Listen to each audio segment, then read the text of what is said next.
c'est réellement une vidéo improvisée là. Il y a des news qui viennent de tomber cette nuit. Je ne pouvais pas tourner cette nuit, même si je les ai vues sur le moment.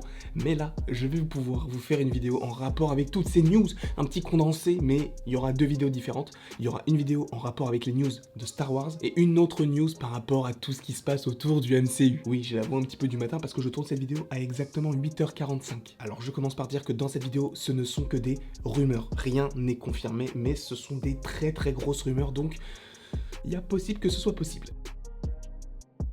Je me base sur une source qui est potentiellement fiable, et parce qu'en général, quand je me suis renseigné auprès de lui, il a toujours donné des bonnes informations. En tout cas, quand je suis allé le voir, après je ne sais pas s'il a déjà donné des fake news, mais en tout cas, quand j'y vais, quand je regarde à peu près ce qu'il donne comme information et ce qu'il fait, c'est souvent avéré vrai. Mais en tout cas là, on va commencer par Star Wars, parce que Star Wars, on nous donne des informations sur la prochaine saga qui sortira donc apparemment en 2022. C'est la première grosse rumeur que je peux vous donner par rapport à la nouvelle saga Star Wars, c'est que le premier film de cette saga sortirait en 2022. Apparemment, ça parlerait du coup de la High Republic. C'est donc un moment où la République est à son apogée. Et cela se passe 400 ans avant l'ère des Skywalker. Donc d'après cette source qui est donc Jeremy Conrad, qui est vraiment une pépite en termes de rumeurs et d'infos, ça se passerait donc 400 ans avant et il y aurait un personnage que l'on connaît déjà dans l'univers Star Wars et qui est énormément apprécié des fans, c'est Yoda. Alors déjà qu'ils en reparlent un petit peu avec Baby Yoda ou qu'ils l'ont mis dans Star Wars 8 en tant que forme astrale, là on aurait vraiment un Yoda Jedi 400 ans avant les Skywalker. Mais évidemment, vu que ça se passe 400 ans avant, il ne serait pas vieux, donc au top de sa forme. Donc est-ce qu'on verra un petit Yoda se battre comme un petit fou?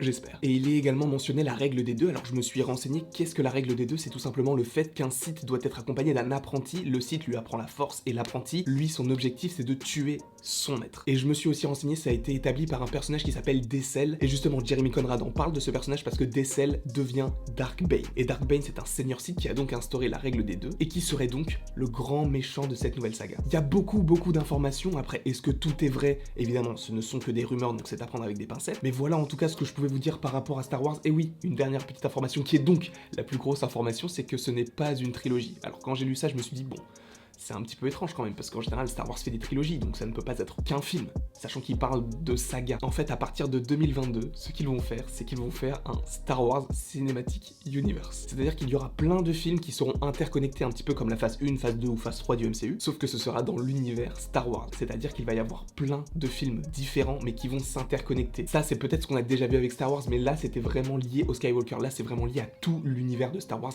400 ans avant l'ère des Skywalker. Et dernière petite info, selon Jeremy Conrad, c'est que le nom du réalisateur devrait être annoncé d'ici la fin du mois. Et en fait, justement, ces films ou cette saga aurait été initialement prévu pour les frères, pour les réalisateurs de Game of Thrones. Sauf qu'ils ont quitté le projet pour des projets avec Netflix. Donc les réalisateurs de Game of Thrones travaillaient aussi sur cette potentielle saga. Et sachez que juste après, là, je vais tourner tout de suite la vidéo en rapport avec les news qui sont tombées cette nuit par rapport au Marvel Cinematic Universe, parce qu'il y a beaucoup de choses qui sont tombées. Donc je vais vous faire une vidéo tout de suite, et je vous dis à la prochaine, pour la prochaine.